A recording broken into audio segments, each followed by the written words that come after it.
कार्तिक मास की नगर बसेरे की कहानी। एक जाट था, एक भाट था। दोनों गहरे दोस्त थे। जाट चला अपनी बहन के, भाट चला सासरे। रास्ते में कुएं की पाल पर दोनों बैठ गए।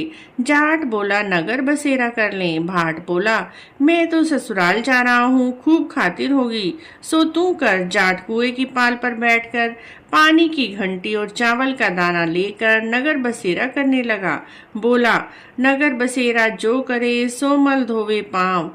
ताता माड़ा तापसी देगी मेरी माँ। माँ देगी मावसी, देगी द्वारका वास। मीठा मीठा घास वृंदावन का वास।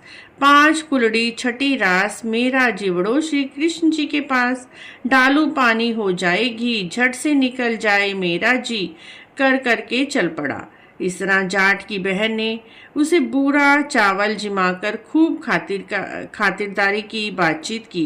भाट पहुंचा ससुराल। ससुराल में आग लग गई। आग बुझाते बुझाते, राख उठाते उठाते हाथ भी काले हो गए, मुंह भी काला हो गया, और रोटी पानी का तो कुछ पता ही नहीं। पड़ोसन आई, बोली, जमाई आया है, इसको भी पूछ लो। सास बोली, क्या करूं, मेरा दुखड़ा मत पूछ। पड़ोसन ने एक रोटी और छाछ दी, उसी को वह खा लिया। शाम को दोनों दोस्त फिर मिले। दोनों बोले, क्या एक दूसरे की बात बताई। भाट बोला, मेरे तो ससुराल में आग लग गई, बुझाते बुझाते हाथ भी काले हो गए, मुंह भी काला हो गया, ना रोटी मिली ना पानी। जाट बोला, मेरी तो खूब खातिर हुई है, मैंने कही थी ना नगर बसेरा कर ले। जाट बोला, अब कर लेते हैं। भाट बोला, अब भी करेंगे। तेरी मावसी है, पता नहीं रोटी देगी कि नहीं, मेरी तो माँ है, दही और चूरमा पड़ी और घी डालकर देगी। भाट ने कहा, नहीं, कर ले। जाट ने नगर बसेरा करा। नगर बसेरा जो करे सो मल धोवे पाँव। ताता मावड़ी तापसी देगी मेरी माँ। माँ देगी मावसी, देगी द्वारका वास। मीठा मीठा ग्रास वृंदावन का वास। पांच कुलड़ी छठी रास, मेरा जिवड़ो भगवान श्री कृष्ण जी के पास। डालू पानी हो जाए घी, झट से निकल जाए मेरा जी। इतना कहकर वह चल पड़ा। घर पहुंचते ही जाट की मावसी ने बहुत लाड़ चाव किया। भाट घर पहुंचा तो उसकी भैंस खो गई थी। बाप एक लाठी धरे एक उठावे, बोला, ससुराल गया तो आग लगा दी, यहाँ आया तो भैंस खो दी। पहले भैंस खोज कर ला, तभी रोटी पानी मिलेगा। सारा दिन हो गए, ढूंढते ढूंढते भैंस नहीं मिली। बाजार में फिर दोनों मिले। जाट ने पूछा, क्या खबर है। भाट बोला, आते आते मेरे बाप की भैंस खो गई, उसी को सारा दिन हो गया ढूंढ रहा हूँ, रोटियों का कोई ठिकाना नहीं है। जाट बोला, मैंने तो पहले ही कहा था नगर बसेरा कर ले।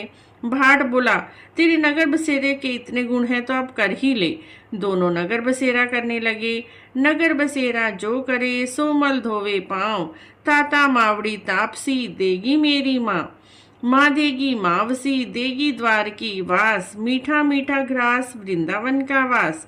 पांच कुलड़ी छठी रास, मेरा जिवड़ो भगवान श्री कृष्ण जी के पास। डालू पानी हो जाए घी, झट से निकल जाए मेरा जी। उसने नगर बसेरा किया तो आगे चले रास्ते में भैंस मिल गई। भैंस को लेकर घर गया। माँ बोली, लड़के को आते ही निकाल दिया था, सारा दिन हो गया भूखा प्यासा फिरता है। उसको खूब अच्छी तरह जिमाया। उन्होंने सारी नगर में ढिंडोरा पिटवा दिया। हर कोई कार्तिक में पीहर सासरे में जाते समय नगर बसेरा करे, उनके सारे जीवन के दुख दूर हो जाएंगे और घर में खुशियां आएंगी। इसीलिए कार्तिक के महीने में नगर बसेरा की इस कहानी को हर रोज सुनने मात्र से जीवन के सभी कष्ट दुख दूर होते हैं, जीवन खुशियों से भर जाता है। बोलिए कार्तिक के ठाकुर की जय, राई दामोदर भगवान की जय। कहानी अच्छी लगी है तो प्लीज लाइक शेयर सब्सक्राइब।